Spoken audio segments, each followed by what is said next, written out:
Hi, everybody, and welcome to the Building International Community panel of the 2021 IJA Festival. I am Erin Stevens, and I am hosting this panel with some amazing special guests who I would like to introduce. And we have Ilya Poznikov from Russia. We also have Brenda Corso from Argentina, Ori Roth from Israel, and Kevin Axel from the USA. And this panel, we are discussing the past of how juggling community has been building in the recent past. And each of these people have an amazing experience with building international community. And so they both locally in their countries and on a more international level. And that's why I have invited them to be with us.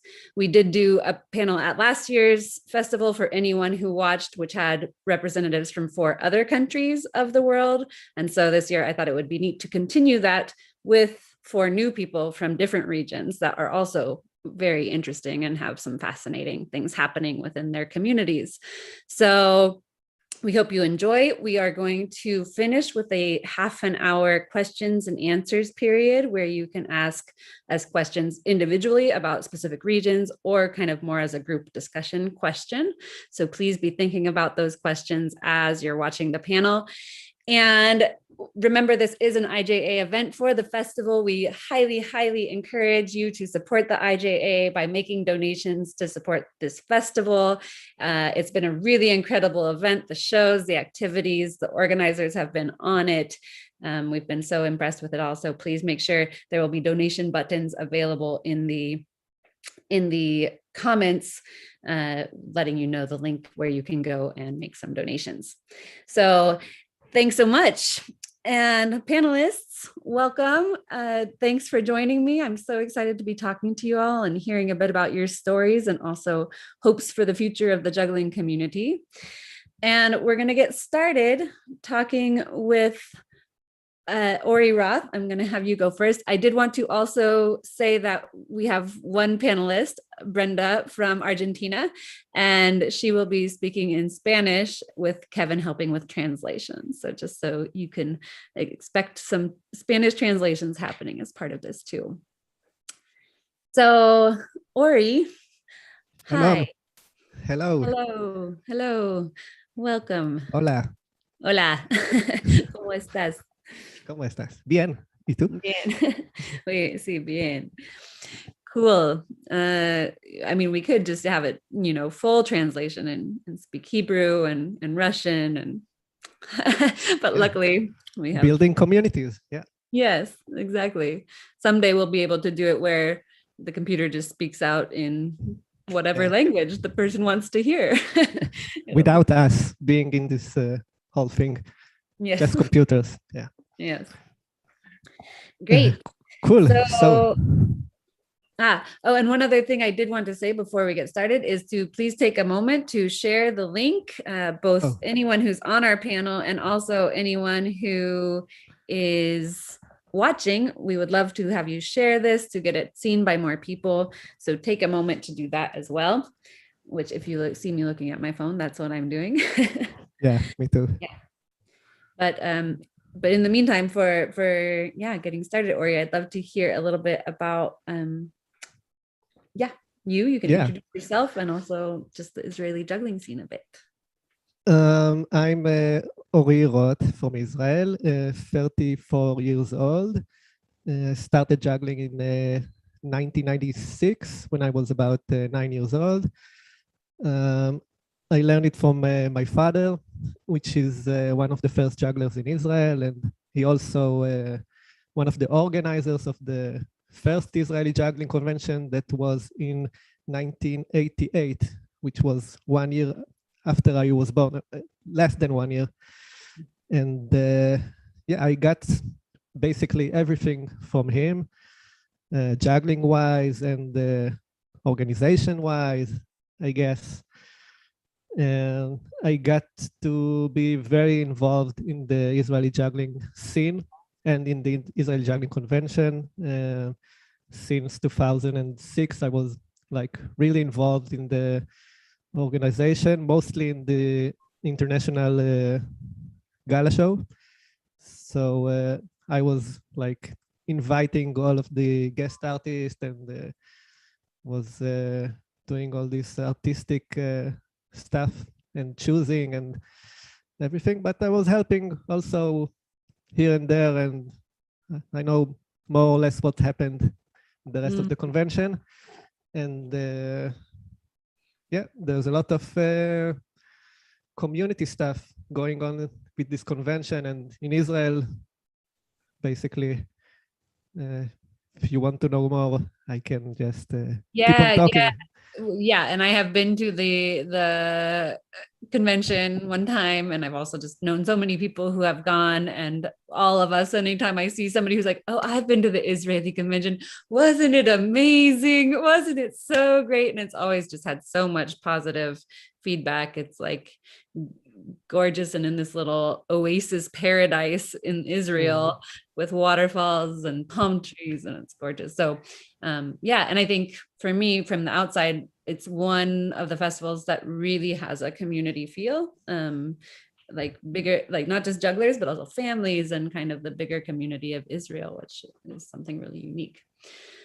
So yeah, it's also related to the location, of course, which is very welcoming and very like it fits very well to families with kids. But there are a lot of children that are juggling in Israel. In the late 90s or the beginning of 2000, there were a lot of how do you call it when you do it on schools, like education, like 1 hour education, something. There's like 1 hour of juggling. You can choose like juggling or art or something else. So there were lots of juggling classes in lots of schools in Israel. And also there was one company that started to import juggling equipment. So that gave like a real boost for the juggling community. And the big convention, it just grew from year to year like enormously. So that was like the big thing. But alongside, there were lots of weekly juggling meetings in Tel Aviv, which is the biggest city in Israel, in Pardes Chana, small town, in Haifa. So there were like lots of small communities, and at the big convention, it like became like the big explosion, like. Ooh. And wow. at the convention, we still try to involve more communities. So we are bringing like groups of special groups, like disabled children. We bring them for like 1 day of fun. They're going to swim in the pools, and they see us juggling, and we give them like a free workshop and like a bit of food. And it's like encouraging also like difficult, like groups that have some difficulties to come, disabled children or women and their children from shelters, you know, lots of kind of groups, Palestinian kids. We try to really involve as much as we can all of the community in Israel and to do good things, basically. So yeah. And I think that's so, and just to talk a moment more about the venue of the festival and what makes it so unique and like family friendly. And I think it was Matt Hall who told me about this before I went, and then I saw it while I was there, was that it's camping and it's in a national park, which the rest of the year families can't camp there, is what I understand. Like people actually camp there. And the only time that families can camp there is for the festival. And it's this beautiful national park. And then it's during, is it, which holiday is it? Passover, right? Yeah. during Passover. So everyone's out of school, everyone's on vacation. So all these families go to this festival and maybe one of them juggle, but there's like 12 people there. And so then and then a lot of the kids get inspired to learn how to juggle because they're there with their families. And then they fill up the audiences, and you have massive audiences. And I think the year I was there were over 2,000 people. Yeah, it's a bit tricky this kind of situation, because we do want as many people that we can that will learn juggling and we get involved into the community. But on the other side, we can't let ourselves have like 4,000 people that only 5% of them are real jugglers, and the rest are like families with small children that goes around and take your balls and everything. You need to keep the balance somehow. Yeah. It's getting hard through the years, but we're trying to. Maybe the Corona did a bit a favor for us. I don't know. Yeah, make it where really next year. Jugglers who go and like. Yeah. We'll see next year what will happen. Hopefully, we'll have the convention. Great. Yeah, hopefully. We were supposed to have the IRC, the third IRC in Israel in 2020, but hopefully, if you guys can do it next year, hopefully we can make that happen too. Yeah. Great. Hopefully. Yeah. There's another thing of community that we are doing. I think it's about like 5 or 6 years, maybe more, that we are like training jugglers to teach juggling as a therapy in special schools, like children with special needs. So we train those jugglers, and they teach like 2 classes a week, juggling as a therapy tool. Cool. And that I think we have like I don't know the exact number, but at least like 5 schools that we're doing like throughout the year. Oh, that's and great. It's also growing along the years. It's also a very nice thing that we do. Very cool. Cool. Okay, we're going to go to our next panelist, and then we'll talk more about Israel also in the future and how it relates to the bigger global community. So let's go over to, we're going to go to Brenda. So we're going to have some translation happening, and or you can try to speak in English and speak in Spanish when you want, however you want to do it. This is Brenda. Hi. Hi. Hi, Erin. Sorry, but my English is very bad. It's not so bad. And we're just happy to have you here. And so, I'd love for you to talk a little about yourself and kind of your experience in the juggling community, and especially within the organizing and kind of the movement of juggling going on in both Argentina and Greater South America. Well, hola, mi nombre es Brenda, soy argentina. Comencé a hacer malabares en el año 2009, más o menos.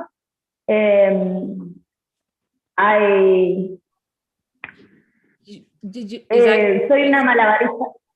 I'm just wondering how long she should talk before you translate, Kevin. I'm doing pretty good. She can keep going. Puedes hablar completamente en... Perfecto, bien. Comencé a hacer malabares en el 2009. De nueva. De hecho, creo que en este momento estoy en una charla de Zoom con la mayoría de las personas que crecí admirando y viendo a través de Internet. De hecho, en esa época, acá en Sudamérica, era muy difícil tener computadoras, sino que tenías que ir a un bar online para poder conectarte y ver los videos, y más o menos así crecimos muchos de los malabaristas acá, por lo menos en el cono sur. Era como un poco difícil el acceso a Internet. De hecho, los videos de Ori fueron las primeras cosas que me llegaron a mí como malabarista en esa época, así que para mí esto es un placer. También como mujer malabarista. Can we have a quick translation in English, just so that we have the audience following along with what you're saying too? I think. Sure, absolutely. So Hello, her name is Brenda. She's from Argentina. She learned to juggle in 2009, started juggling. She mentioned that, especially initially, there's not a lot of internet influence because of the availability. You have to go out to a bar or something to get internet. So they've learned a lot from each other. She mentioned that Ori was one of the first people that she did get to see internationally and was inspired by, and that's about where we got. Okay, great. Ok, bueno, por otro lado, desde entonces, desde que un poco a organizar eventos tanto de circo como para circo, para cirqueres como para malabaristas, sobre todo ante la realidad de que, por ejemplo, acá la Convención Nacional Argentina de Circo y Malabares tiene alrededor de unos 20 o 21 años sucediendo y es una de las más viejas dentro de toda Latinoamérica, junto con la Convención de Chile y la Convención de Brasil. Son más o menos los 3 países que tienen más antigüedad en cuanto a encuentros de circo, que fueron un poco lo que hizo más social el malabar y el circo. Y en los últimos años se dio una suerte de comunidad viajera que va de un país a otro y que la mayoría de los malabaristas de este lado del cono sur de América hemos aprendido viajando, compartiendo y a través de esas convenciones y bueno, con la modernidad del internet. Y también tuvimos que aprender a organizar nuestros propios eventos porque no siempre había quien lo predisponga. En general los gobiernos no suelen tirar una ayuda cultural o el malabar no es parte de la cultura oficial para la mayoría de los gobiernos, no todos, pero... Let's do another translation right quick, Brenda. Okay. Thank Sure. you. All right. So she, after a little bit of time, she began to organize and work with events. She specifically mentioned the National Argentina Convention, which is one of the 3 biggest, along with the Chilean and Brazil. They're like the big 3 in South America. She says initially there was a little bit of separation with juggling and circus. They weren't necessarily, while juggling was in the circus, the juggling community wasn't necessarily a part of that, and that through traveling, a lot of connections started to be drawn. They started to create their own events because it was not a big part of the culture at large. Juggling as a hobby, as a community event, was not a big part to begin with. And I think that's where we are. Also, one thing I heard you say is that the convention in Argentina is one of the oldest too, I think 22 years. You said 22 años. Yeah. 22 years that it's existed. And so it has been growing for a long time. And I've been watching it now for 10 years. And yeah, I remember it was like the 12th back when I started watching it. Now it's the 22nd, which is so cool. Yeah. Y recuerdo también cuando te conocí hablando por internet a vos, Erin, que nos conocimos por un pequeño impulso que como mujer malabarista junto a otras mujeres malabaristas de la zona nos surgió crear una comunidad de intercambio, de colaboración, de encuentro, porque era bastante difícil encontrar a todas las mujeres malabaristas juntas en un mismo lugar en general. Y eso nos pasó bastante seguido hasta que empezamos como a agruparnos y a encontrar también un apoyo. La realidad es que, por ejemplo, de ahora, hace 12 años atrás, que más o menos es cuando empecé a hacer malabares, de un grupo de 10 malabaristas, tal vez había 1 o 2 mujeres. Hace 5 años atrás, de un grupo de 10 malabaristas, hay 5 mujeres, entre 4 y 5 mujeres. Y hoy en día me ha pasado más de una vez llegar a una convención y de un grupo de 10 malabaristas ver 8 malabaristas mujeres, o tal vez incluso personas no binarias. Creo que tanto las ladies malabaristas como de Tricky Chicks, como un montón de movimientos que surgieron a lo largo del mundo, en un montón de lugares diferentes, tanto en el circo como en el malabar, empezaron a demostrar en los actos, nosotras como artistas y demás, un movimiento y una estructura que se fue dando en los últimos años a nivel mundial social, de alguna manera, que fue un poco más la visualización de las mujeres en estos espacios, la visualización de las mujeres en los escenarios. De repente fue una gran vuelta de rosca y tal vez en su momento junto a Carolina Garrafo, Estefanía Ramos, que son otras malabaristas de Argentina, empezamos a impulsar que estos intercambios entre mujeres malabaristas sucedan y además visibilizarnos porque nos costaba mucho, también de repente nos costaba mucho compararnos con malabaristas varones o no, como que no había, si bien estaba todo dado y la comunidad es una comunidad amena y siempre puja por crecer, nos costaba mucho encontrarnos y hacernos de esos espacios. Y junto con un movimiento mundial, social y que se fue dando en estos últimos años, creo que también fueron creciendo esos espacios para las mujeres dentro del circo y dentro del malabar. Y bueno, para mí es un honor que todo eso haya pasado. Pardon, just a pause so that we can have Kevin do some translation. If we could stop every couple of minutes to let him translate. She mentioned when she first met and connected with you, Erin, it was the start of a community expansion, and that there was a time when it was difficult to find another woman juggler, and that 12 years out, you might have 2 out of 10 jugglers in one of her local jams be a woman. And then 5 years ago, it might have been 5 out of 10. And on any given week now, it could be 8 out of 10 jugglers who are women in any particular group. And she mentioned the mountain of community really led to inspiring and a system of exchange where now there's a big global growth, and in specifically the female juggling community, having people out there to demonstrate, inspire, co-inspire, share tricks. And it really began or nurtured an interaction of a group that's actually really sharing with each other online and beyond, but especially, as you mentioned, through performance, and that together this movement is taking shape. And she also mentioned visualizing and holding space, internally for that movement. Amazing.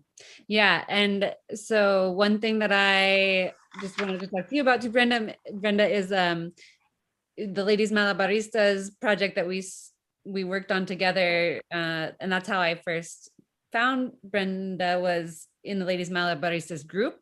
I didn't know she'd created it for women in Argentina. I thought just like, it's for all women. So I found it and I invited like 200 women on Facebook from all over the world, like every woman juggler I could find.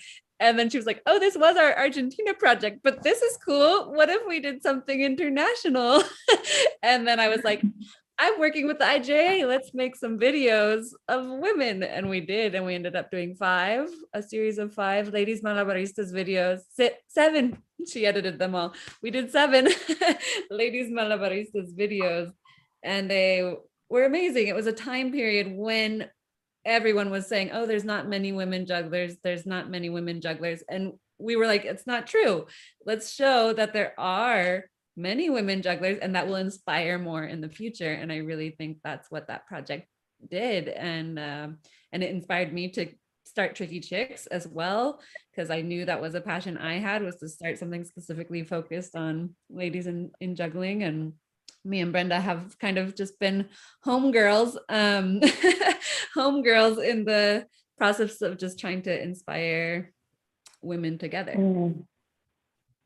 Fueron 7 videos grabados por mujeres de alrededor de 25 o 27 países, Yeah. Y fueron unas 175 mujeres que participaron, creo. Let Kevin say those numbers. Up, you're muted, Kev. So they've made, the Ladies Malabaristas group has made 7 videos that it has included 25 countries and 160 plus participants in total. Oh, so cool. Maybe. And another thing I just wanted to mention was the ladies, what's it called? The show in Paraguay, Ladies Night. Oh, Right? yeah. Como dije antes, junto con los movimientos y los grupos de mujeres malabaristas, también surgió la necesidad de traspasar todo eso a una escena, y es algo que pasó, por ejemplo, en varias convenciones, por lo menos aquí en Sudamérica, hay muchas convenciones que adaptaron el formato de darle un espacio o un día, una noche,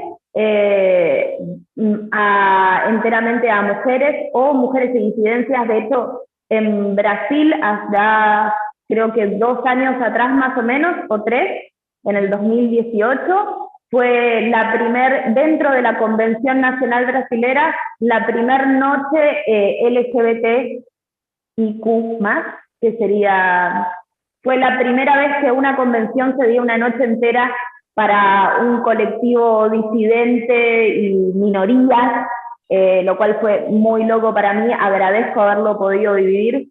Y en los últimos 10 años, más o menos, que es todo ese flujo de movimiento que nos inspiró a nosotras a impulsar eso, y que también sucedía en un montón de lugares. Ya se hacían dentro de los centros por aquí varietés de mujeres o espectáculos solo de mujeres para reivindicar el lugar de la mujer en la escena, y las convenciones también lo empezaron a adaptar y a agarrar como parte de eso. Una de las primeras fue la Convención de Circo Nacional del Paraguay, que tiene la particularidad de quedar casi en el medio de Sudamérica. Entonces van muchas personas de muchos lugares, en su mayoría malabaristas. Es prácticamente una convención de malabaristas, porque los viajeros son malabaristas, los acróbatas necesitan quedarse en un lugar a entrenar.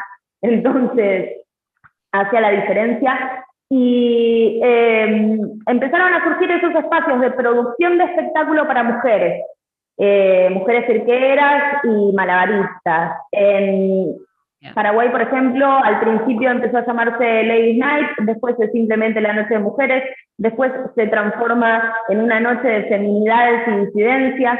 Acá en Buenos Aires también surge más o menos en paralelo con Ladies Malabaristas. Es un proyecto que armé también con una compañera de trabajo que se llama Victoria Barker. Surge Ninguna Costilla Varieté, que es un ciclo de varietés de circo itinerantes, que estuvo alrededor de 5 países diferentes, donde también se les brinda espacio a las mujeres y disidencias del circo para participar y adueñarnos, ¿por qué no?, un poco de estos espacios y poder mostrarlos y compartir desde un otro lugar. No es que una quiera excluir a los hombres, pero sí, a veces se hacen falta, y cuando una los vive también entiende cuánto es necesario encontrar una comunidad en la que una se sienta incluida, apañada, y donde pueda ser la estrella del circo y no solamente el acompañante. A veces. Okay. So talking about the movement to specifically create space, events, and shows at conventions for women. In 2018, it was the first time they created a specific night on the schedule at an event that was a space for women. She wanted to point out it's not exclusive. It's not like no boys allowed or that, and yet it is a space particularly for women. And that after that first event, more events followed with space and all ladies shows, and that it has been well received by the community. She specifically mentioned Paraguay because it's so central in South America, that it was very successful because it brought together a lot of people who don't necessarily have conventions. And so she specifically mentioned that 5 countries now have a good solid example of this space, which is nurturing, particularly for female jugglers, and that it's had real and very positive results. Yes. And one thing I can say about the Paraguay Festival was it was probably the closest to 50-50 of males and females that I've ever seen. And it was also strong female jugglers. Like the female jugglers were insanely good, all of them, so many. And it was just super inspiring. And the very first night was that women's night, and gave me chills all night. It made me cry. It was so powerful. Everyone said it was one of the most powerful shows of the festival. And I remember talking to Danny Corradi shortly after that. We were just chatting because she ended up winning the silver medal and was the first female silver medalist of the IRCs in South America. And she said one of the reasons that she was inspired to be a performer was because of that show, and seeing that show in 2017 inspired her to want to be a performer and get on stage. And after that, she created her first routine. And so then 2 years later to win the medal at the IRC was just so neat. So I think it just really, for me, sets an example. A lot of people have asked how in different communities where there are less women, how can we support the growth of more females being involved? And I think for me, Latin America and South America specifically, Colombia also has done a really great job. Brazil, Chile, Argentina, in really promoting that balance and that equality and calling it out, not saying, oh, let's not talk about that. Let's not, they're like, no, we can change this, but we have to be active about it. We have to give women a space to perform. And I think that's been an amazing thing that I've seen. So good work, Brenda. The people need at that. Yeah, I'm going to move to our next person. You see, I'm going to go to our next person because of time, but thank you so much. So let's go. We're going to go to Ilya first, and then Kevin will wrap up with you. So Ilya, tell us a little bit about introduce yourself and who you are, a bit about your juggling, and also your experience with organizing in Russia. My name is Ilya Polikov, and I'm from Russia, and I born in 1989. So I juggle about 12 years, and all this time I teach a lot and I organize something. And first championships that we made were about contact juggling mostly. I don't know why, but that time contact juggling was more popular in Russia than normal juggling, than classic in our community. Yeah, there were a lot of popular videos on YouTube, and a lot of people wanted to see this crystal ball. So we made workshops about how to make contact and make championships. Later, we organized juggling convention, and first it was in 2014, and that time nobody knows another jugglers, and it was very interesting. I think it was start of our community started to grow because people who juggle themselves in their city, and they saw another people. And from that time, every year we make conventions in different cities, and we wanted to make as European juggling conventions. They make in different countries, and we make conventions in different cities. So we made it in Moscow, and next time it was in Nizhny Novgorod, next time in St. Petersburg, in Saratov, and yeah. So we try to change city because for our community it's very hard to make it every time in the same place. And the second reason that we want to make a bigger and better community in another cities. So to repeat this big festival every time in one place, so it's not very interesting. And every previous directors of conventions help to make the next one. Oh, that's a good model. That is a good model.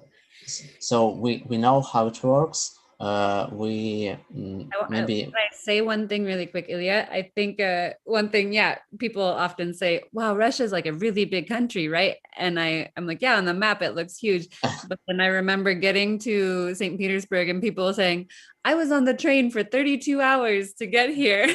Yeah. Like, what? 32 hours? So it really is quite a big country, and that is a big necessity to change to the different regions. So Yeah, it's a less big far big problem. That's why we make conventions only in west part, and nothing happened in east. I don't know how to change this situation. It's very hard. Maybe they will make local conventions, Yeah. but something big, I don't know when. Yeah. So the same situation with circus festival in Mhm. Russia. It's very old school circus is popular, and there are a lot of youth circus festivals and a lot of schools for children. So there are a lot of festivals, but it's not about community like our community. They don't know juggling games. They don't know something interesting events. They only make their championships. They make very similar routines, and so it's very old school classical circus, and juggling also very classical. So And I'll just add some things I learned too about that while I was there, is that because a lot of people outside of Russia have seen the amazing venues that all the videos come from, like these beautiful in the round circus coliseum type things. And I was always like, why do they have so many cool circus spaces in Russia? And I got to go to the circus museum in St. Petersburg, which was fascinating. And what I learned is that I think it was that the French kind of brought circus to Russia, and they had used circus tents, but in Russia, it's cold. It's really cold in the wintertime, and circus tents, there was just no way circus tents could work. So when the culture started taking off, they built, I think it's 70 different towns have permanent circus buildings with in the round with the seating and everything. And so now all these people at the circus schools, in the circus families, they get to basically tour each year and touch a few. They don't even get close to 70 in one year, but maybe they'll do 20 in one year. And then they have 50 more for the upcoming years. yeah. And so it's just so that's kind of the old school. When you say old school, that's the old school circus scene. And then what you guys have been building now with the festival and the workshops and the kind of more clubs during the week, like gatherings during the week, is more of what I think we all call normal circus culture, because that's more what we've had for a long time, is like the festival scene. And that's very new in Russia, is the festival community aspect. Very new, yes. And we try to communicate with them, with our all of these 70 circuses. It's one system. It's a government circus system, and we try to communicate with them, but it's very hard. They don't understand our ideology. So and we are mostly not about shows, and yeah, we're mostly about communication and games and fun. So it's very different. But this year I was on their forum, circus forum, as a guest, and I gave workshop about juggling on with these people from another world for me. Yeah, from from circus world. Circus world, yes. Yeah. So it's a big problem, and there are a lot of good jugglers who can't go to our juggling meetings because they work in circus, and they have a how it calls paper. They need to work for 1 year, and they can't to make holidays when they want. So maybe they want to come to our events, but they can't do it. Yeah. Yeah, and so our I remember, just to interject one thing, I remember like the year I was there, what's his name? The really good ring juggler who came and was a judge. Rudolf Levitsky. Yes, Rudolf Levitsky. He came and was a judge, and everyone was like, wow, nobody from the circus is ever coming. He's like kind of a, I think, legendary circus juggler in the Great Moscow Circus. And he came to be a judge specifically for the IRC. And that was one of the reasons he was excited to go, was because it was in partnership with the IJA. And it allowed that to like have, he taught a workshop and to kind of bridge that divide of the circus and juggling festival world. So about nowadays, we started, when we started to make conventions, there were only 2 cities who make a big work, and mostly we make in St. Petersburg a lot of conventions. And about 4 years ago, I thought that if I will not make conventions, nobody will do it. But now it changed, and for the last 3 years, I don't organize any convention myself, because a lot of different cities organize it, and I just go to these conventions and help with meetings, like organize juggling games or organize fight night combat or something else. So it's very good change in our community. And also we started to make more different competitions. This year we want to try a WJF competition. Yes. I think all of you know about the situation with WJF, and I am representative of WJF in Russia. So we will make this competition. Also, we next week we will make a juggling competition, first time. Also, we make volley. Juggling. Juggling, running and juggling. Yes, running and juggling. And last week we make a volley club competition, also official. Before we played volley club, but now it's official system, like Luke Berich did with Fight Night. Now it's happened with volley club also. Yeah. And we played. And most important thing for our community is Fight Night competition. We make a Russian series, and there are a lot of Fight Night for the last 2 years. It was about 10 times. Cool. Yeah. And last one I saw, it was you against them all in the finals. You won. Yeah. So a lot of people like this. And I understand that in Russia, the best promote of anything like juggling is a competition, is a sport. So we started to make a lot of sports juggling. Yeah. And that's one thing I've definitely noticed about you, especially because you'll often write me and be like, what do you think about this type of competition? Have you seen this competition thing? And we've talked a lot about competition before. And that's why I first went to Russia, was for the IRC. So it's kind of been a theme of my time there. And the first year I was there, there was a WJF type style competition for the first time at the same time as the IRC. So, and I think that has really helped kind of with this new image of juggling being this cool thing and something that the youth would be into and something that the community is going to be more excited about and stuff. And so it's been good effort. I'm going to switch over to Kevin now. And so thank you guys. And thank you, Ilya. Thank you. Kevin is actually Christian Tinoco from Mexico, who is one of the founders of Battle Night, which has been a huge popular event during the COVID era.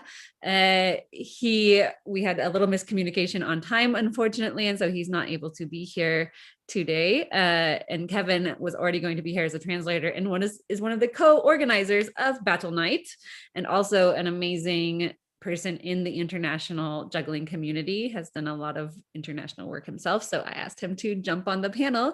So Kevin, thanks for being here. And do you want to introduce yourself and talk a little bit about your work within the building the juggling community? Sure, and thanks for inviting me, Erin. I appreciate it.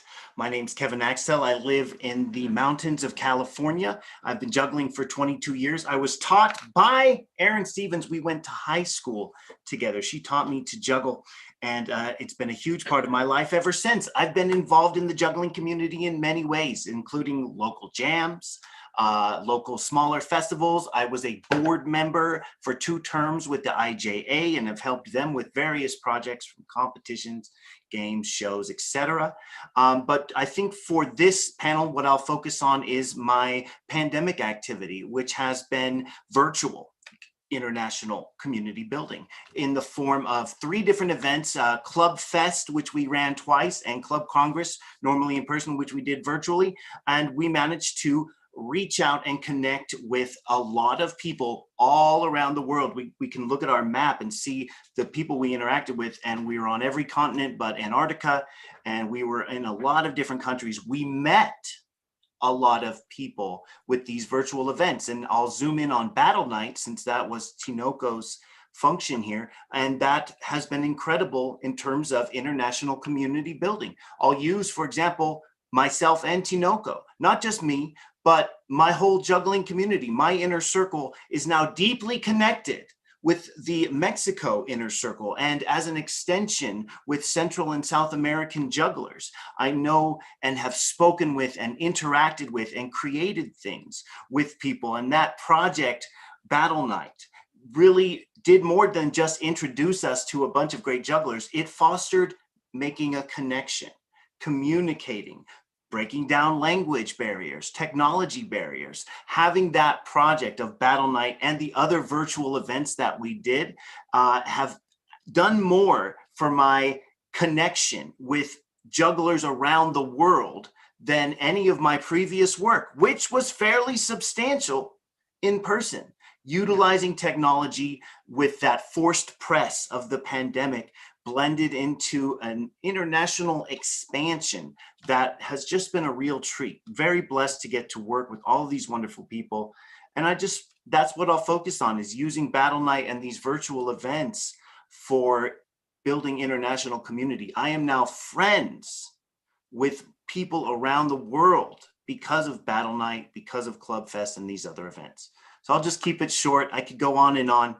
Yeah, and I think one thing like that I have seen so much is just how I think we can both say that when we both got on the IJA board of directors, there was not a whole lot of quote unquote international community connection within the juggling community, potentially between the US and Europe. Potentially we knew it was some people in Japan and Taiwan, but for example, the USA and Latin America knew nothing about each other. Definitely in the USA, we knew very little about the Latin American juggling community. And I think what's been so neat is to see how the internet, and that's, I guess, was a lot of my work with the IJA, was trying to see how to use the internet to bridge the connection. Just let people know what was happening in this country, let them know what's happening in this country, and use the internet to show that. And then this year, what you found is taking that to the next level of now we've got that connection, and then it just like exponentially grew this last year with the pandemic. And I wrote it down because I wanted to mention it at some point, so I'll do it here. The multi-platform approach has helped, particularly in international juggling. For example, I've connected with multiple club jugglers from India, but exclusively through WhatsApp. While other communities are more on Facebook and sometimes even YouTube. And within Facebook, you have the different groups, right? Yeah, there's Juggling Home. Well, actually, there's quite a few specific language for Russian jugglers and for Spanish speaking jugglers and Japanese jugglers. They have their own groups, and taking that extra stretch to jump into these groups, even when you don't speak the language, has also made a big difference. So the multi-platform approach, big part of it. Yeah, amazing. Oh, and I see we're starting to get a few questions. So that's so great. And I can vouch for Kevin as well, that he's done a lot of in-person festival organizing within the Flow community specifically. And I could say he has been instrumental in the growth and development of the Flow community, both locally here in California, in the US, and on an international level. And so I think, you've really had that experience with building international communities and understanding what that means and strategies for doing so. And I think we've all learned a lot about what works, what doesn't, and that with time we evolve to find to keep making things work. Wonderful. So I would like to switch into just a little discussion period with you all, and we'll see how this works with the different languages and such, but kind of a question and answer time with me, and only for we're already at 10:50, so maybe 10-15 minutes just of this discussion, and then we'll go to some questions from the audience. And we already have some coming in. Thank you, Morgan, for posting those. First, I'll just say a little bit about me too, I guess, just because I'm Erin Stevens, and I have been juggling for 29 years. Yeah, 29 years. And I got on the board of directors 10 years ago with the IJA, 11 years. And that decision totally changed my life. And immediately my first thought was, I'm going to get online and find as many jugglers from as many countries as I possibly can. And I remember the first one I saw that blew my mind was a woman from Ethiopia doing insane bounce juggling. And that was the first time I'd ever seen that. And it was like, there's jugglers in Ethiopia.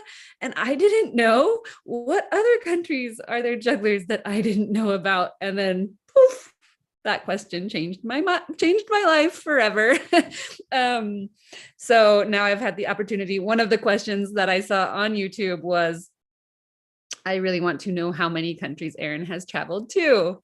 Well, as of March, I traveled to my 31st country, which was the Ivory Coast. And so 31 countries. And I included any time that I left the airport. So there were countries I touched down in the airports, but that doesn't count. Anyhow, and that has all been thanks to juggling. And I've worked with the IRCs. We've organized the IJ regional competitions. We've organized 36 of them in 17 countries, and just the Tricks of the Month videos and the World Juggling Days and all the projects that I organized with the IJ just introduced me so intimately and amazingly to the international community. And I'm very grateful for all of that. So that's a bit about me. So one of my questions, just thinking about the future, and maybe each of you can take a turn to answer and just keep the answers a little short, is kind of what are you excited about for the future currently in your communities? What are you the most excited about within the future of the juggling community? And you can either talk about your local scene or kind of on a more international level. Anyone want to start specifically? I can dive in. I am particularly excited about the emerging communities. We're looking at exploding populations of jugglers in Uganda, in India, in various South American countries, and of course our own. And yet when the juggling is new and spreading like wildfire, the technology that we are blessed to have is slowly becoming available in other places. And with that, Brenda mentioned it, suddenly there's influence, global influence, and the juggling expansions and explosions combined with the ability to translate in instant is going to lead to a new international blossoming of juggling culture in new countries. And so while the rest of us are doing great, we're growing, we're flowing, we're doing it, we're having a good time, there is a new wave in many countries that we are right on the verge of. That's what I'm excited for. Amazing. And I'll also add Africa to your list, because I think I made the prediction after my first time in Africa.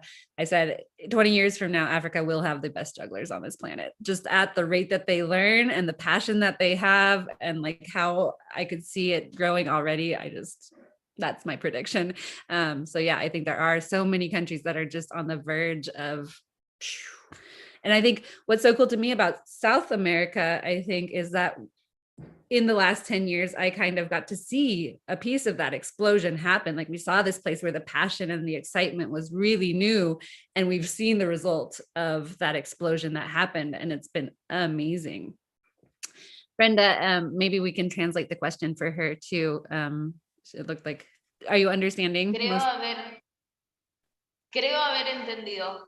Okay. Creo que sí, los últimos 10 años yo de alguna manera soy hija de todo eso.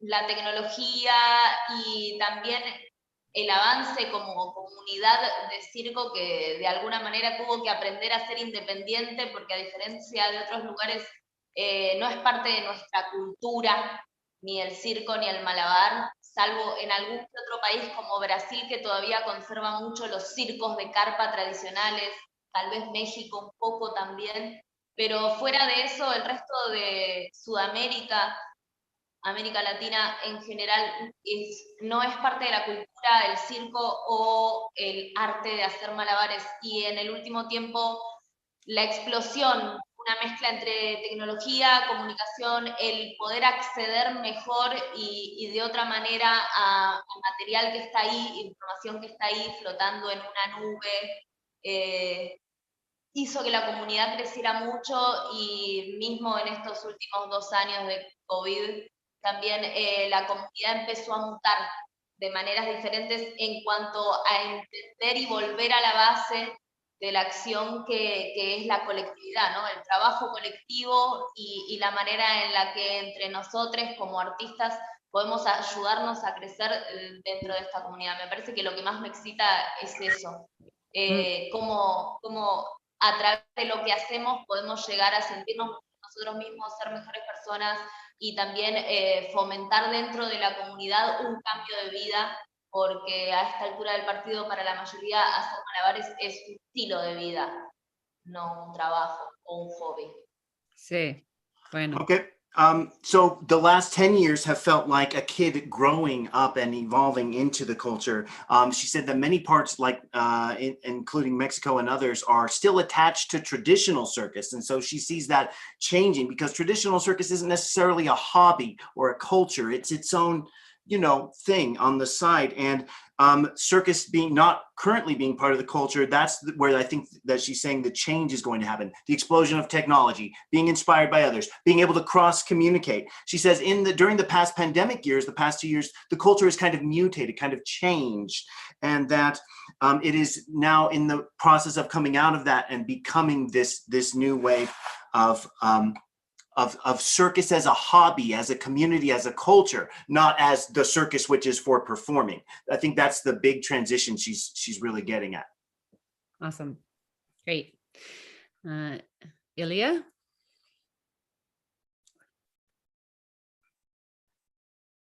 You're muted. There Yes. we go. Firstly, I want to say about Russia. I think that we have a few different events, and I want to see more of them, and very different for different kind of people. For people who like side swaps, I don't know, side swap event, and for people who like dance, something battle for juggler dancers. For different jugglers, different events, more and more. And second is a dream, a very big dream, I think, to make a European Juggling Convention in Russia. I don't know if it's possible, but it's our dream.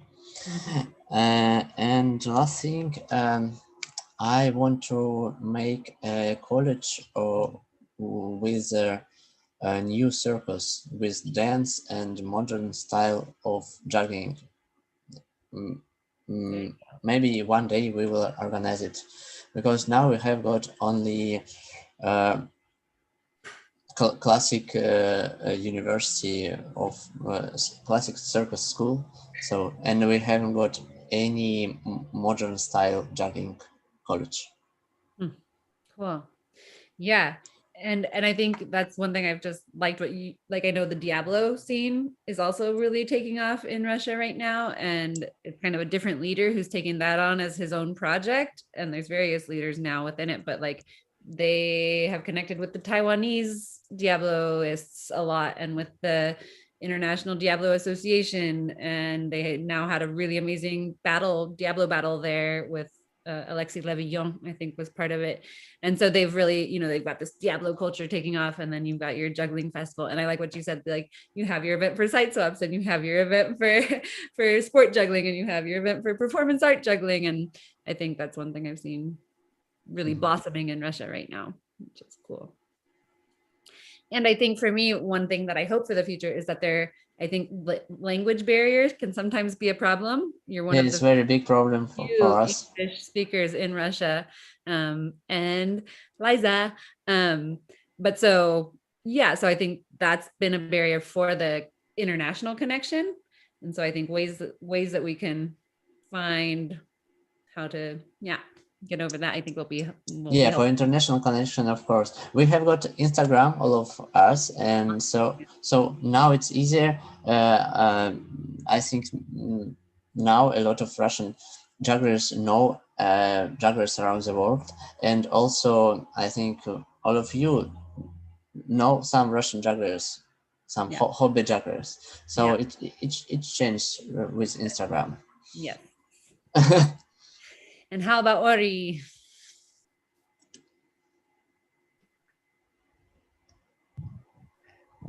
I think Kevin and Brenda summed it up really good, like the international aspect of the juggling.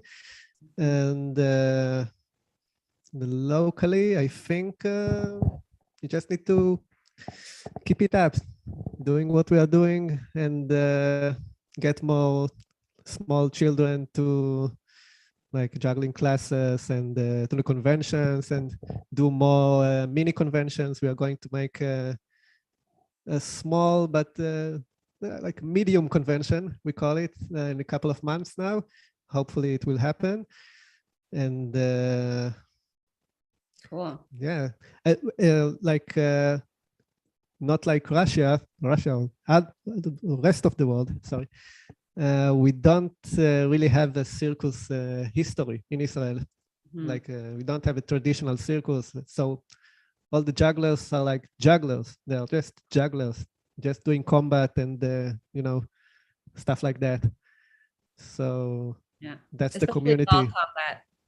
Yeah, they just are ball combat. Really good at 3-ball combat in Israel. Yeah. It's insane. That's our and thing. Like, I'm a ball juggler. I got this. I was out so fast. I never got anywhere, and I had like 8-year-olds beating me left and right. They have a strategy that they learn. That's amazing. Yeah. Cool. And I know also there's like some circus schools that I visited in Israel. There was one that was like really the most professional, and I think it closed like 2 years ago, something like that. So we don't really have a circus school, like a real circus school, or like a preparation circus school. We have some youth circus schools, that's right. But we don't have a professional for older people, for like grown-ups. I would say it like that. Okay. Which could be nice, if we will have. Yeah.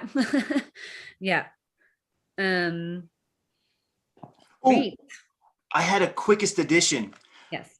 Hybrid in-person and virtual events, right? We're going back to in-person events, but most people's perspective has changed in terms of being able to access virtual events, getting on a Zoom, getting a video conference. And so I think moving forward, in terms of building international community, hybrid in-person events with virtual elements invites in the world. And that I just wanted to add that. Thank you. I think you already did it like in a couple of conventions. Also in our convention that you gave, I think Sagi Bracha did a live streaming from our convention from your Instagram account or your Facebook account. For the IJA.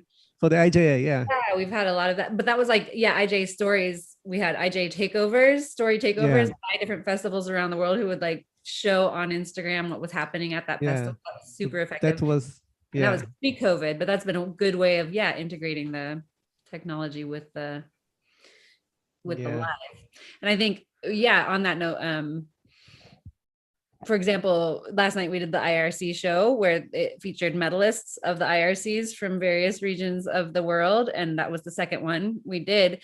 And it had always kind of been my dream to do that, but it was never possible because of visas, because of price of tickets, because of everything to get people from all the different regions to come perform a show in the US, which visas are a slight issue to get to the US sometimes, is almost impossible. But we had 2 amazing shows online with all these incredible artists, thanks to COVID happening and us being forced to do that. But it's like, how could we continue doing something like that where we bring in and continue this connection that we've formed internationally online into live events? I think that's really neat, Kevin. Definitely a cool idea.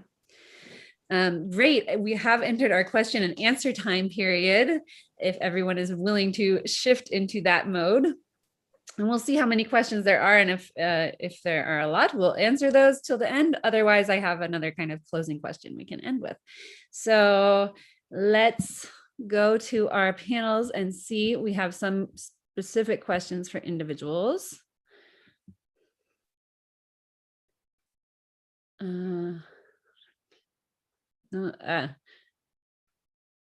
For Brenda, it's in our chat also in the Zoom.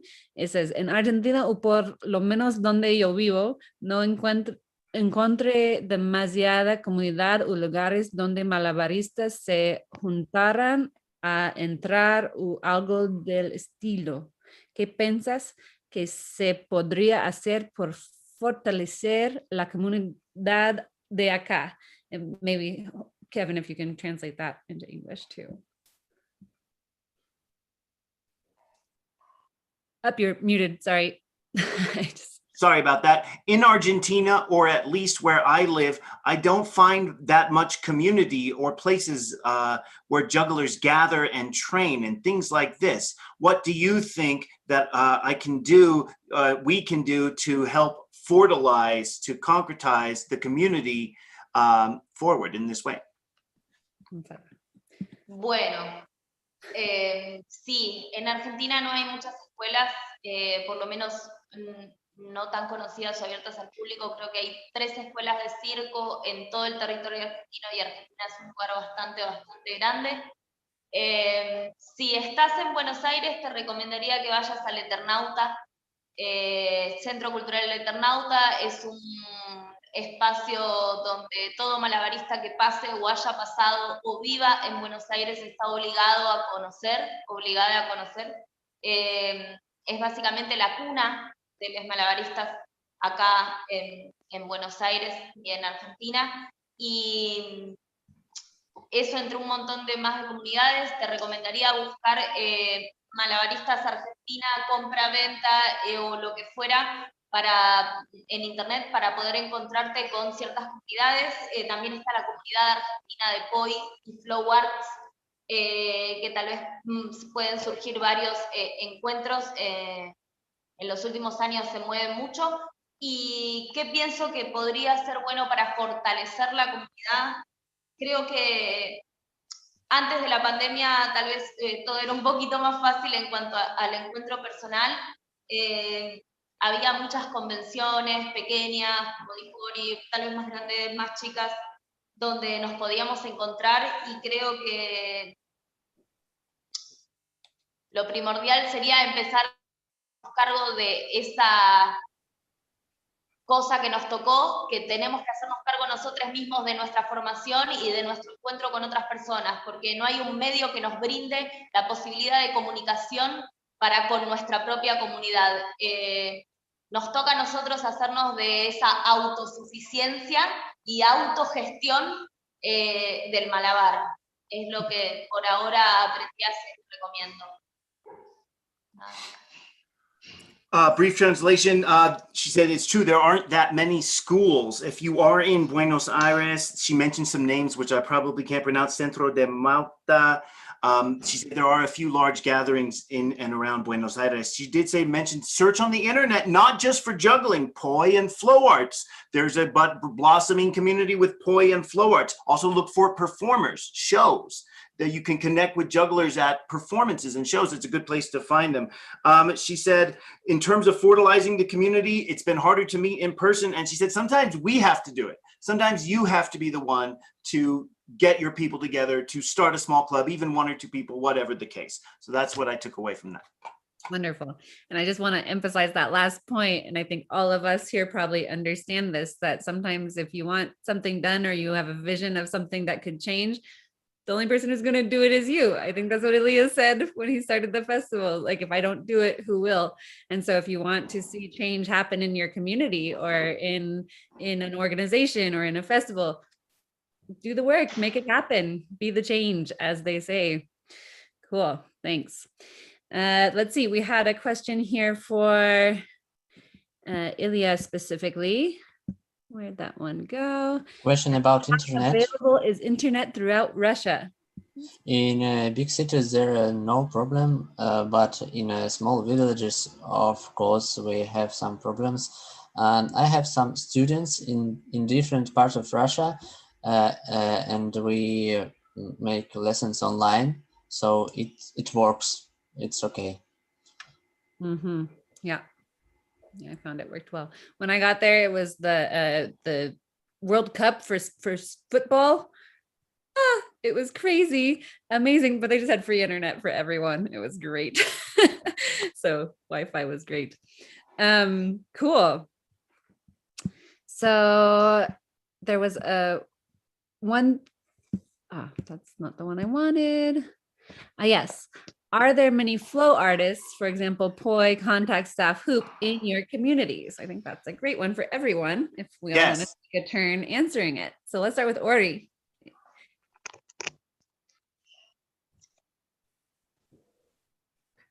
Sorry, what were you talking about? It was, are there many flow artists? Flow artists. Sorry. Sorry. I'm a juggler. I didn't hear it. I'm a juggler. Sorry. It's like went full. Sorry. Yes, actually, there's a lot, and it's really growing. Like in the past few years. I don't know exactly why, but I think there are lots of hoop manipulators, girl hoop manipulators, and it really got a lot of attention somehow. And yeah, it's really growing. So, really. I like Kevin's laughing face as you say somehow. I don't know why. It's good. It's growing. I like the community. It's also part of us. Yeah. In Tel Aviv, I remember there was like a big flow community there. Yeah, and there's a weekly festivals and they have their own events and there's a weekly juggling meeting there, and I think now there are like 80 or 90 people that are coming every week. So nice. It's really huge. Yeah. Great. Very cool. Okay. And how about Kevin? Is there much flow in your scene? A lot. I am literally drowning in flow artist friends. California, West Coast, USA, in many ways, one of the catalysts, global catalysts in flow arts. I know it's all around the world, but tons. Yeah. And Olya in Russia. I think you know that in Russia, a very strong flow community, and we organize PoiCon and StuffCon and FunCon. So I think that Flow Festival is much more than juggling, and I saw like groups in our not Facebook but Vkontakte, it's Russian Facebook. I saw how much people in different groups, and I understand that Poi community is the same as juggling. And flow art, the spin community, is the same as circus. Mm. So it's flow art is very big.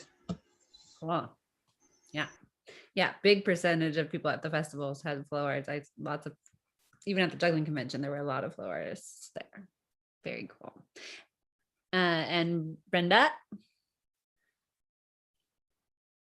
she's frozen. Oh, there she is. She frozen? I feel like she's frozen. Brenda? Okay. We'll hope she comes back to us in a second.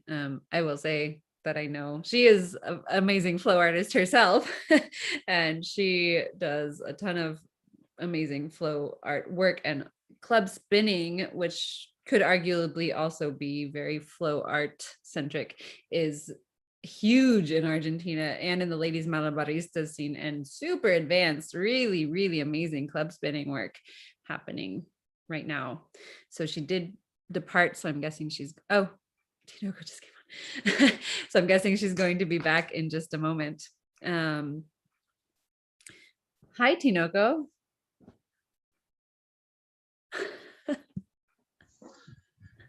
Hola, Erin. Hola, bienvenidos. Sorry for the miscommunication. I'm trying to see if you're actually highlighted in our video chat yet or not. Let me see. It looks like, Yeah. Yes. Okay, cool. Good morning. So cool. Tinoco was, as I said earlier, it was our original panelist for this discussion. And I had said if he happens to get on during the panel to let him in, because we definitely would love to hear a bit from Tinoco on the Mexican juggling scene. And we've only got 14 minutes left of the panel now, but I would like to give Tinoco a moment in this time to let you talk a bit about Battle Night and the juggling scene of Mexico. And Kevin is your translator. Should you want to talk about it a bit, Tinoco? Tinoco, si quieres tomar un momento a hablar un poco de Battle Night, de la comunidad que creces en México y cosas así. Hola, Kevin, buenos días. Y un saludo para todos los demás compañeros del PANI, Ori Rod, Morgan Anderson, Hila y Matthew. Estaba Brenda Corso también por aquí, la vi, ahora no la veo. Igual también un saludo para Brenda. No sé, llego muy tarde ya, que es una gran pena, me da un chingo de pena, la verdad, estar tan tarde, pero la verdad es que tenía realizando un trabajo como por 4 meses. Fueron 4 meses de trabajo para realizar la gran noche que realizamos ayer y literal la acabo de despertar hace 15 minutos. Y por razón. Yo no sabía que la cita era hoy a esta hora, entonces entiendo. Es una pena para mis compañeros que llegue tarde, discúlpenme, pero así somos los mexicanos. No se crean. Y no sé, entonces, ¿me toca ya a mí decir algo o qué es? Sí, brevemente una introducción a tuyos, sus proyectos, específicamente Battle Night y su comunidad Northside Juggling y Malabares en México. And let him know that we only have about 12 minutes, so just... Solo tenemos 12 minutos, entonces... Dale. 12 minutos termina. Sí. Entonces, un poco de una introducción. Ok, bueno, pues mi nombre es Cristian Tinoco, para los que no me conocen. Soy originario de la ciudad de Gómez Palacio, Durango, México, donde yo crecí. En mi ciudad es muy desértica, es muy muy, ¿cómo se podría? Tenemos muchos problemas de escasez de agua y cosas así, de sequías en mi región, si llueve, la gente se asusta y se mete a su casa porque nunca ven el llover y es algo súper loco, hay tormentas de polvo. De hecho, ayer antes de Battle Night yo tenía miedo porque había una tormenta de polvo. Y bueno, dentro de este entorno, yo estoy muy inspirado por lo que es la cultura urbana de mi ciudad, que es el hip hop. El hip hop es lo que a mí me ha nutrido de cultura en mi región, de donde yo vengo, de donde yo soy. Hay muchísima cultura urbana de hip hop. Hay grandes raperos como Cerco Fu, que es una eminencia, es un host de calidad internacional de Red Bull. Y él es de mi ciudad y también es de un barrio donde antes cantaban en las calles hip hop y ahora son grandes artistas de un talento internacional reconocido, junto como con Caballeros del Plan G, es un grupo de rap también que es súper famoso. Y todas estas personas, en ella está inspirado el Noche de Batallas, está inspirado en esas personas que supieron hacer bien el arte urbano y que pudieron llevar a cabo proyectos grandes a través de crear una comunidad. Y entonces es donde empieza el labor de Noche de Batallas o el labor que realizo yo en Noche de Batallas. Yo primero que nada, con mi compañero Flaquini y Dizan Elizalde, nosotros jugábamos batallas por ahí del 2013-2014 en nuestro antiguo espacio de práctica, que era el Rune of Time, la habitación del tiempo. Muchos la conocerán por videos de Cintia. Lastimablemente ya no administro ese espacio, ya lo cerré por exceso de entrenamiento de los chicos y lo cerré porque están poniendo muy duros. Y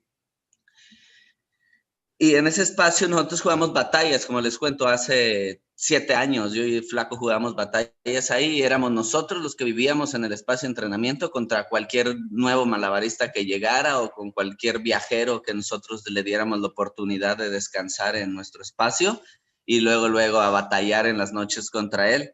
Recuerdo una batalla muy épica que me di en ese entonces, cuando sí era yo malabarista y malabareaba all day. Me di una super batalla épica contra Mario Villa. Recuerdo cuando recién sacaba los top rolls, los rolls de tapa, y fue increíble. Y de ahí siempre soñábamos. Pardon, we need a moment for Kevin to do a little translation so the audience. Okay. Sorry. It's okay. No problema. Okay. Here we have Christian Tinoco from Palacio Durango, which is a desert region. They often have trouble with water. When it rains, everyone goes out and celebrates. There's dust storms. There was a dust storm last night he was worried about. He's very inspired by urban culture, specifically hip hop. And there are some world famous rappers, particularly from his city, who started off in the streets with battles and just street performing with rap. And all of these people and their level of success have inspired Battle Night. And another part is they used to play back in 2013, starting in their old practice space. They would get around, hang out, juggle all day. People would come through, they'd have visitors, but at night they would battle. They would play and they would do this club battle inspired by the street rappers that they knew. And they would have these battles. And one particular battle he was very fond of was versus Mario Villa. Just as an example, there were very inspiring, profound nights battling with his friends, sharing that love of urban culture in Palacio Durango. Okay. And so maybe only 1-2 minutes more, Tinoco, because we're almost out of time. Just to talk about Battle Night and the creation of this last year and what it has meant to you and kind of what you hope for it for the future also. Háblanos muy brevemente, 1-2 minutos máximo de Battle Night, este año pasado. ¿Cómo crecí? Bueno, no me alcanza 1 o 2 minutos para hablar de Battle Night porque se hace un gran trabajo en Battle Night como para resumirlo en unos 2 minutos, la verdad, pero voy a hablar de otra cosa. Otro día podemos hablar más de Battle Night. La comunidad que he estado fortaleciendo, para mí es una comunidad muy importante, es la comunidad que tiene escasos recursos, ¿cómo se llaman? Técnicos. técnicos. Ahora que nos enfrentamos a la Liga de Centroamérica, para mí era un gran reto, como para toda la comunidad centroamericana, tener los dispositivos, tener la conexión Wi-Fi, y todo esto tener es igual a dinero, ¿verdad? Y la posibilidad económica de los países de tercer mundo no es la misma que la de los países de primer mundo, ¿verdad? Entonces, para nosotros como centroamericanos y comunidad latina, ha sido un gran reto sacar adelante la Liga Centroamericana a la capacidad que salió, porque la verdad no se quedó atrás, no se hizo menos, o sea, se quedó al nivel de todas las ligas que hemos realizado, y eso es gracias a la comunidad que se está formando, porque la comunidad de malabarismo de batallas no existía. Había comunidad de malabares, pero no había comunidad de malabarismo de batallas, y ahora hay una gran comunidad de malabarismo de batallas, y ahora esa comunidad de malabarismo de batallas tiene un evento, espera el evento para poder ahí hacer lo suyo, para poder mostrar su malabarismo, que es su arte, y es con el medio que ellos financian su vida, porque muchos malabaristas que participan en Noche de Batalla son street jugglers y trabajan en las calles, ¿verdad? Entonces nosotros brindamos una plataforma, una nueva escena, donde este malabarista de calle puede exponer su arte, y aparte de eso han sobresalido un montón. Gente como Gerardo Goofy ahora es súper famoso, y así muchos más que antes no eran tan reconocidos, pero que el Noche de Batallas los ha impulsado a también no solo hacer una batalla, sino a pensar en, ¿y si me presento en una gala? ¿Y si me presento en un showcase? Y o sea, ya ellos se ven más como artistas o como malabaristas, perdón, en otros escenarios. Por eso me gusta el impulso que estamos dando con esta nueva comunidad. Perfecto. Y pues bueno, Northside Juggling Crew. So Battle Night specifically has helped to strengthen and fortify the community, which otherwise has often been isolated from each other. Specifically talking about the Central American Battle Night League and how they're just getting the internet and the Zoom capacity and the phones. You know, as that happens, suddenly there's this deep, strong connection. And what didn't exist before is now a big community with people who are excited to have a platform to share their juggling. This street-inspired art form now has given many people a chance to shine and be seen. Many Battle Night competitors have gone on now to be invited in gala showcases. Using Get a Goofy as an example, Battle Night really brought Goofy to the attention to hundreds of Western jugglers. We've invited him now into showcases, and so it's really helped to reveal a community to the world as well as strengthen it internally. Awesome. And I'll just add from my outside perspective, watching the Northside Juggling crew evolve over the last 8, 9 years, 10 years almost, is the community that you created there was so tight and so passionate and so motivated and grew in such a unique and dynamic way that has really created a ripple effect of inspiration in ways of training, in ways of building community to practice together throughout Mexico, but also more internationally as well. And I do think Northside Juggling Crew is, so many of the people that have been part of that are now well known internationally, and it's been very inspiring to watch. I don't know if you should translate that for Tinoco or not, but solo dice Erin que su comunidad de Northside Juggling es algo increíble. Sería un placer para Erin verlo crecer en entrenamiento, en comunidad, en cultura, y ahora mucha gente en Northside Juggling son sabios por todas partes del mundo. Da saludos muy grandes a ti, Tinoco. sí. No, pues gracias a los chicos por dedicarme su vida y compartir conmigo. Y yo comparto con ellos mis ideas y mis formas de Sorry, we only have 2 minutes left, so I'm going to wrap up our panel. Sorry, Tinoco, thank you. Okay, no problem. So thanks for being flexible to all the panelists and having Tinoco jump in here to talk a little bit about the Mexican scene as well. And if anyone wants to say one last quick 30-second, 20-second blurb, or just a goodbye, I guess something relating to your excitement for the future of juggling, a note to our international community. Ori?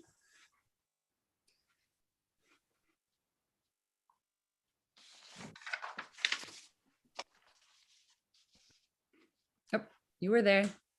There you go. No, it's like he's unmuting me and I'm muting. No, never mind. Yeah, just one thing.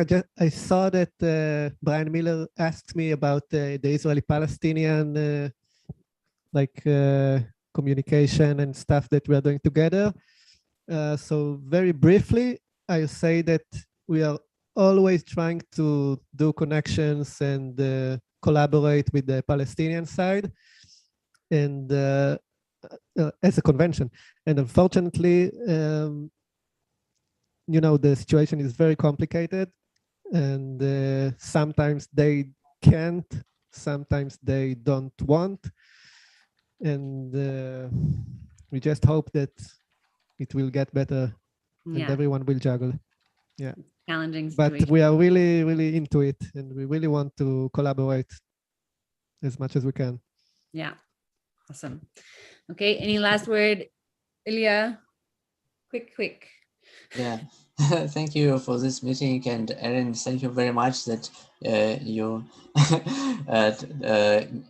find me in this today. And I want to welcome all of you and who watch us now.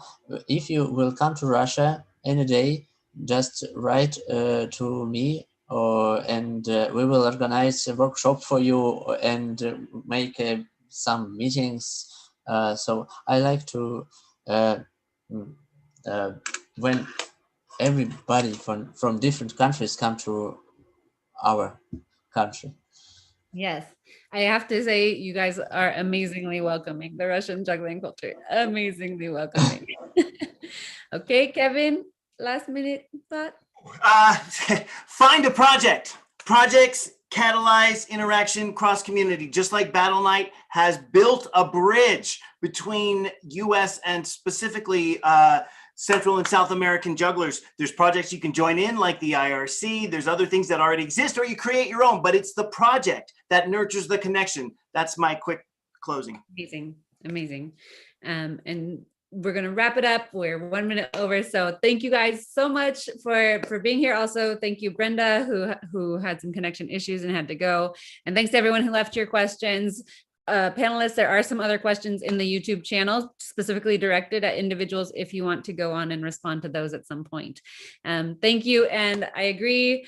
As we said, we have the opportunity to create the change, create the programs, create the future for our international juggling community. And the more we're able to work together, do projects together, collaborate, cross-collaborate, that is just going to grow everything juggling related into the future on a worldwide level. So thanks so much. Happy IJA. Don't forget to donate to the IJA. And I'll be in the Cascade of Stars tonight, so come watch. All right. Take care, everybody. Thanks. And leave your camera on.